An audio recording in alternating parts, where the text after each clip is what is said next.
బంధం గొప్పదా లేక బాధ్యత గొప్పదా? మనసు ప్రశ్నిస్తే చాలా మంది బంధాన్నే గొప్పదనుకుంటారు. కానీ నిజానికి బంధం మనకే చెందినది. బాధ్యత మాత్రం మనతో పాటు మరెంతమంది జీవితాన్ని మోస్తుంది. బంధం మనల్ని సంతోషపరుస్తుంది. కానీ బాధ్యత మన గురించి కాదు, మనం అనుకునే వాళ్ళ గురించి. మన సంతోషం కంటే వాళ్ళ సంతోషం పెద్దదని మనసు నమ్మినప్పుడే బాధ్యత అసలు అర్థం తెలుస్తుంది. ఇంకా ఒక మాట, కొందరు మాట్లాడే ముందు ఆలోచించరు.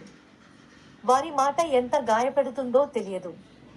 గాయం శరీరంపై అయితే మందుతో నయం అవుతుంది, కానీ మనసుపై పడితే అది అనుభవించే వారికే తెలుస్తుంది ఆ లోతు. మన మాట, మన ప్రవర్తన ఎదుటివారిని గాయపరచొచ్చు,